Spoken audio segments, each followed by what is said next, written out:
BSc food and nutrition లో university first rank, second rank, third rank. Sun International, Visakhapatnam, Hyderabad. ముఖ్యంగా నేను చెప్పేది ఏంటంటే, నేను ఫస్ట్ నుంచి చెప్పేది, నేను చెప్పిన తర్వాత కూడా చాలా మంది మాట్లాడినారు.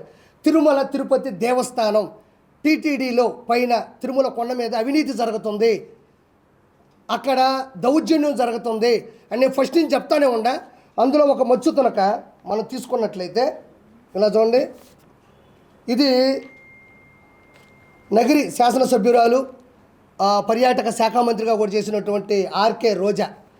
ఈవిడిది ఒకసారి మనం గమనించినట్లయితే చూడండి, Shrimati R K Roja member of legislative అసెంబ్లీలో ఈవిడ 21వ తారీఖు 2021 11/30వ తారీఖున 20 మందికి విఐపి బ్రేక్ దర్శనాలు ఇచ్చింది. 20 మందికి విఐపి బ్రేక్ దర్శనాలు ఇచ్చింది. కావాలంటే ఒకసారి నేను ప్రింట్ తీసుకున్నా, అంటే అధికారికంగా రిలీజ్ చేసిన దాన్ని, కొండ మీద నుంచి వచ్చిన ఒక పేపర్ని నేను ప్రింట్ తీసుకున్నా. మీరు మామూలుగా గూగుల్లోకి వెళ్ళి సెర్చ్ చేసినా కూడా ఇది దొరుకుతుంది.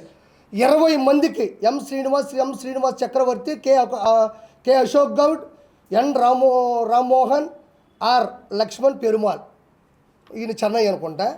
మార్నింగ్ విఐపి బ్రేక్ దర్శనం on 1/12/2021 following by below names and family members. కింద ఆవిడ సంతకం పెట్టినటువంటి ఈ పేపరు.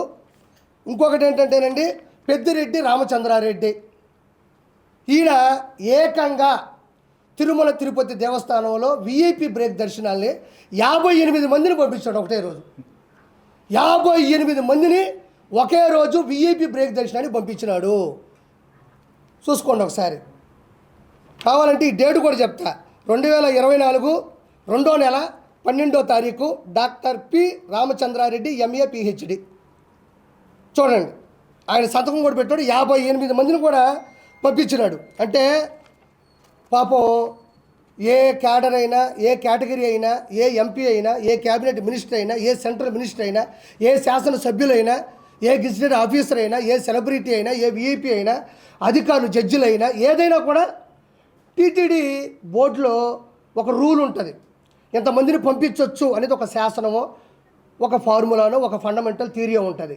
వీళ్ళు అడ్డదిడ్డంగా, సంబంధం లేకుండా 151 సీట్లు వచ్చిన అధికార గర్వంతో, అహంకారంతో, అధికార దుర్వినియోగంతో 58 మందిని పెద్దిరెడ్డి రామచంద్రారెడ్డి, 20 మందిని రోజా, అంటే ఒక్క రోజులో అతను 58 మందిని, ఈవిడ 20 మందిని పంపించిందంటే 151 శాసనసభ్యులు, 22 మంది ఎంపీలు, ఇంకా సెంట్రల్ మినిస్టర్లు, క్యాబినెట్ మినిస్టర్లు, అంటే ఇద్దరే ఇంతమందిని పంపిస్తే ఒక రోజులో 365 ఇంటూ 5 సంవత్సరాల్లో ఈ ఎంపీలు, సెంట్రల్ మినిస్టర్లు, క్యాబినెట్ మినిస్టర్లు, శాసనసభ్యులు వీళ్ళందరూ కలిసి వాళ్ళు ఒక్కొక్క లెటర్ హెడ్ మీద ఎంతమందిని పంపించుంటారని నేను అడుగుతా ఉండా. ఒక రోజులో 20 విఐపి బ్రేక్ దర్శనాలు పంపిస్తే, ఒక పెద్దిరెడ్డి రామచంద్రారెడ్డి 58 మందిని పంపిస్తే ఒక్క రోజులో అలా 365 ఇంటూ 5 ఉన్న ఈ 100 రోజుల్లో ఒక్కొక్కరు శాసనసభ్యులు వీళ్ళందరూ ఎంతమందిని పంపించారో ఒకసారి ఆలోచించండి. ఇదంతా ఎందుకు చెప్తున్నానంటే, పోయినారు, దేవుని దర్శించుకున్నారు, అయిపోయింది. కానీ ముఖ్యంగా గమనించాల్సింది ఏంటంటే, ఇక్కడ సామాన్య భక్తులు తిరుపతి నుంచి తిరుమల కొండకి నడుచుకుంటూ వస్తారు. సర్వదర్శనం అని ఉంటుంది. క్యూ లైన్లోకి వెళ్ళిపోతారు, అక్కడి నుంచి కంపార్ట్మెంట్లోకి వెళ్తారు, ఆ నుంచి దర్శనానికి వెళ్తారు, ఆ తర్వాత బయటకు వచ్చి లడ్డు తీసుకుంటారు. అది అందరూ తెలిసిందే. కానీ కొన్ని లక్షల మంది, కోట్ల మంది కింద నుంచి నడుచుకొచ్చే సామాన్య భక్తులు, డబ్బులు లేని వాళ్ళు, నిజమైన దైవభక్తి కలిగిన వాళ్ళు, మాకెలా విఐపి దర్శనాలు వద్దు, మేము డైరెక్ట్గా దేవుణ్ణే చూడాలనుకుంటున్నాం, అది కదా నిజమైన భక్తి అనుకునే వాళ్ళు కూడా పైనుంచి, అదే కింద నుంచి పైకి వచ్చి క్యూ లైన్లోకి వెళ్తారు. ఈ క్యూ లైన్లోకి వస్తారు, కంపార్ట్మెంట్లోకి వెళ్తారు, దర్శనానికి వెళ్తారు. ఇక్కడ ప్రాబ్లం ఏంటంటే, విఐపి బ్రేక్ దర్శనం ఇవ్వడం వల్ల ఎక్కడికక్కడ క్యూ లైన్ ఆగిపోతుంది. వీళ్ళు పోతారు, వీళ్ళ హారతలు, వీళ్ళ పట్టింపులు, ఇంకా దగ్గరకు తీసుకెళ్ళడం, దేవుడితో మాట్లాడతామని చెప్పడం. దేవుడే మాట్లాడడం అది వేరే విషయం. నీతి, నిజాయితీ, భక్తి, శ్రద్ధ ఉంటే దేవుడు మనకు ఆశీస్సులు ఇస్తాడు. అధికారం, అహంకారం, రౌడీయిజం, మంది మార్బలం, అక్రమ ఆస్తులు ఉంటే జగనన్న ప్రసన్నం అవుతాడు, జగనన్న కనబడతాడు, జగనన్న దర్శనం ఇస్తాడు, వెంకటేశ్వర స్వామి కాదు. భక్తి శ్రద్ధతో వెళ్తే వెంకటేశ్వర స్వామి మంచిగా ఆశీస్సులు ఇస్తాడు. ఈ విధంగా అధికార దుర్వినియోగం తెలితే ఆకారం ఉంటుంది తప్ప ఆశీస్సులు ఉండవు. ఈ విధంగా కొన్ని వందల మందిని వీపీ బ్రేక్ చేసడానికి వెళ్ళి సామాన్య ప్రజలందరూ కూడా క్యూ లైన్లో ఆగిపోయినారు. వాళ్ళు కదలాలి కదా, ఇక్కడ క్యూ లైన్ కదలాలా, క్యూలోకి వెళ్తే కంపార్ట్మెంట్లకు కదలాలా, కంపార్ట్మెంట్లకు వెళ్తే దర్శనం కదలాలా, దర్శనం కదిలితే లడ్డు తీసుకోవాలా, లడ్డు తీసుకుంటే కిందకి రావాలా. వీటి వల్ల ఎంత ట్రాఫిక్ జామ్ క్యూ లైన్లో జరుగుతుంటుందో ఒకసారి ఆలోచించండి. ఎంతమంది, ఇంకో మాట చెప్తున్నా, మీరు చర్లపల్లిలో జైలు చూస్తుంటారు, చెంచులగూడలో జైలు చూస్తుంటారు, నెల్లూరులో చూస్తుంటారు, రాజమండ్రిలో చూస్తుంటారు, అండమాన్ నికోబార్లో చూస్తుంటారు. కానీ 2019 నుంచి 2024లో తిరుమల కొండ మీద జైలును చూశారా? ప్రజలు భక్తులు చూశారు. క్యూ లైన్ కూడా లోపల బానిచ్చేసి డోర్లు వేసేసి ఏమాత్రం మంచినీటి సదుపాయం లేకుండా చేయడం, ఏమాత్రం అన్నప్రసాదం పొంగల్ కావచ్చు, లేకపోతే సాంబార్ అన్నం కావచ్చు లేకుండా చేయడం, ఏమాత్రం మజ్జిగ లేకుండా చేయడం. అంటే ఇక లోపలికి వెళ్తారు, పిల్ల చల్ల ఉంటారు, ముసలాళ్ళు ఉంటారు, థైరాయిడ్ పేషెంట్లు ఉంటారు, షుగర్ ఉంటుంది, బీపీ ఉంటుంది, కొంతమందికి ఆస్మా ఉంటుంది, కళ్ళు పడిపోతూ ఉంటాయి. లోపల పోతే కనీసం ఫ్యాన్లు కూడా తిరగనీయకుండా చేశారు. ఇలా లోపలికి వెళ్ళిన వాళ్ళని జైల్లో ఉన్న ట్రీట్మెంట్ కాదా ఇది? తిరుమల తిరుపతి కొండ మీద వెంకటేశ్వర ఆశీస్సుల కోసం వచ్చిన వాళ్ళకి జైలు జీవితాన్ని కొన్ని కోట్ల మంది ఈ 5 సంవత్సరాల కాలంలో అనుభవించారు. చాలామంది చెప్తున్నారు, యూట్యూబ్లో మీరే చూడండి, నేను చెప్పడం కాదు, ఇది నా స్వార్థం కాదు. మీరు తొంగి చూస్తే లోపల ఫ్యాన్ లేవు, తినడానికి తిండి లేదు, బయటికి రావడానికి దారి లేదు. అంటే ఇదేంటి జైలు జీవితం అంట. జైలు ఎంతకన్నా బాగా బతుకుతారు. కంపార్ట్మెంట్లోకి వెళ్తే కూడా మినిమం సౌలభ్యాలు, మినిమం సౌకర్యాలు కూడా అక్కడ అందరి పరిస్థితులు వచ్చినాయి.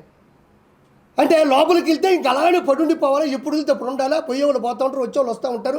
మొత్తానికి మెంటల్ టెన్షన్, ఆడవాళ్ళు ఉంటారు పాపం, వాళ్ళు ఇంకా ఎట్లా కదలని పరిస్థితికి వచ్చేసింది. అంటే జైలు జీవితాన్ని దాని మీద చూపించినటువంటి ఘనత ఓన్లీ జగన్మోహన్ రెడ్డిది మాత్రమే.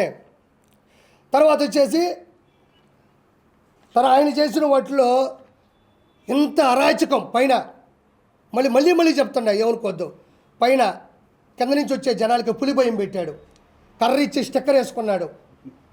పైకి వచ్చిన తర్వాత వాటర్ బాటిల్ 75 రూపాయలు, గాజుది 75 రూపాయలు, 20 రూపాయలు ఉండాల్సినటువంటి వాటర్ బాటిల్ 75 రూపాయలు పెట్టాడు. తిరిగి ఇస్తే డబ్బులు ఇస్తా అన్నాడు. భక్తులు తిరిగి ఆ నీళ్ళన్నీ దాగేసి ఆడిచ్చేసి పోతారు. అది ఎలాగో కుదరదు. ఆ టెండర్లంతా ఎవరికి ఇచ్చినారు? ఆ గాజువి, ఆ వాటరు పెద్దిరెడ్డి రామచంద్రారెడ్డి, భువన కరుణాకర్ రెడ్డి, వైవి సుబ్బారెడ్డి వీళ్ళకి ఇచ్చుకున్నారు. ధర్మారెడ్డి ఎగ్జిక్యూటివ్ ఆఫీసర్గా ఉన్న నేతృత్వంలో. దాని తర్వాత అన్నదానంలో అన్నం ఉడికేది కాదు, సాంబార్ పాసిపి ఉండేది, పచ్చడి స్మెల్ వచ్చేది, దాన్ని నాశనం చేశారు. హుండీలో ప్రతి ఒక్కరూ ముడుపులు చెల్లించుకుంటారు, మొక్కులు తీర్చుకునే పద్ధతిలో వాళ్ళు మంగళ సూత్రాలు కూడా వేసేస్తారు కొంతమంది భక్తులు. ఆ డబ్బులకు కూడా పరకామంలో లెక్క పెట్టాల్సిన సందర్భాన్ని కూడా నాశనం చేశారు. రెండో పాయింట్ ఏంటంటే ఆ హుండీకి ఉన్నటువంటి పవిత్రమైనటువంటి ధర్మాన్ని కూడా ఉల్లంఘించి ఎక్కడో ఫామ్ హౌస్లోనో ఎక్కడో గెస్ట్ హౌస్లో కూడా లెక్క పెట్టినటువంటి పరిస్థితి ఎదురైంది. గోవిందనామ స్మరణాలు, భక్తి భజనలు, కీర్తనలు, ఎక్కడా కూడా భక్తి పారవశ్యం ఎక్కడ కనబడకుండా జగన్మోహన్ రెడ్డి చాలా జాగ్రత్త పడ్డాడు. దాంతోపాటు ప్రైవేటు హోటల్స్ని చాలా ఎంకరేజ్ చేశాడు. 1000 రూపాయల భోజనం, 1500 భోజనం, 500 నుంచి మినిమం భోజనాలు పెట్టడం మొదలెట్టాడు. పైన నేను ఈరోజు మాటిస్తున్నా, ఆల్రెడీ ఈరోజు కూడా ప్రక్షాళన మొదలైంది. పైన మాంసం కూడా వండుకొని తిన్నారు. మాంసాన్ని కూడా ఈ వైఎస్ఆర్సీపీ గవర్నమెంట్లో ఉన్న ప్రతినిధులు అధికారాన్ని దుర్వినియోగం చేస్తూ దేవుణ్ణి కించపరుస్తూ పైన నాన్ వెజ్ కూడా తిన్నారు. దాంతోపాటు మద్యాన్ని కూడా అమ్మారు. గ్రూపు రాజకీయాలు చేశారు, రియల్ ఎస్టేట్ చేశారు, పైన దందాలు చేశారు. పైన ఉన్న కొండని కొత్త వెంకటేశ్వర స్వామి ఉన్నటువంటి ప్రదేశం మాత్రమే వెంకటేశ్వర స్వామి ఉన్నాడు, మిగతా అన్నీ కూడా వ్యాపారం చేసేశారు. మొత్తం కూడా తిరుమల తిరుపతికి సంబంధించిన కొండని మొత్తం శేషాచల అడవుల్లో ఉన్న ఎర్రచందనం మొత్తాన్ని తరలించారు. 100 కోట్ల టెండర్లు వేసి ఆల్రెడీ ఉన్నటువంటి భవనాల్ని కూల్చి శిథిల వ్యవస్థకు చేసి వాటి ప్లేస్లో కావాలని నాశనకమైన కొత్త కట్టడాలు కట్టి ఈరోజు వాళ్ళల్లో వాళ్ళు డబ్బులు సంపాదించుకున్నటువంటి పరిస్థితి తిరుమల తిరుపతి దేవస్థానంలో ఉంది. పురోహితులు భయపడ్డారు. లడ్డూ ప్రసాదం, మనం తినే లడ్డూ ప్రసాదం మీ అందరికీ తెలుసు. మనం చిన్నప్పుడు లడ్డు ఎత్తుకెళ్తే ఊరు వాసన వచ్చేది. ఆ లడ్డు వాడు ఎత్తుకెళ్తుంటే పోగు నీరు వచ్చిన కన్నా చాలా అద్భుతమైంది, అద్వితీయమైందని ఫీల్ అయిపోయి వెళ్తే ఊర్లో అడుక్కునేవాళ్ళు, ఒరే నాకు కొంచెం బెటర్ రే, ఒరే నాకు వచ్చి అనేవాళ్ళు. ఈరోజు అదే లడ్డు 2 రోజులు పోతే ఇట్ట ఇడిపోతుంది. బాంబ్ బ్లాస్ట్ అయినట్టు విడిపోతుంది అది. యాడ నెయ్యి ఉంది, యాడ ఫార్ములా ఉంది, యాడ విశిష్టత ఉంది, ఎక్కడ గుడి మీద పవిత్రత ఉంది. అన్యమతం యొక్క ప్రచారాన్ని విచ్చలవిడిగా చేశారు. అన్యమత ప్రచారం. నేనేమి ముస్లిమ్స్ని తక్కువ అంటంలే, నేనేమి క్రిస్టియన్స్ని తక్కువ చేయడంలే. ఎవరి మతం వాళ్ళకు గొప్పది, ఎవరి మతం వాళ్ళు కాపాడుకోవాలని మాత్రమే చెప్తున్నా. ఈ విధంగా దౌర్భాగ్యమైన పరిస్థితులు పైన నెలకొల్పడం జరిగింది. దానివల్ల ఈరోజు ఏం జరిగింది?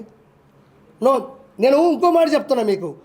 అతను ఓడిపోయింది ట్యాంపరింగ్ వల్ల అంటున్నారు. ట్యాంపరింగ్ వల్ల కాదు, నేను చెప్తున్నా, గుర్తుపెట్టుకోండి. వైఎస్ జగన్మోహన్ రెడ్డి 11 సీట్లు పరిమితమై అట్లా ఫ్లాప్ అయింది. ట్యాంపరింగ్ వల్ల కాదు, ఈవీఎం మిషన్ల వల్ల కాదు.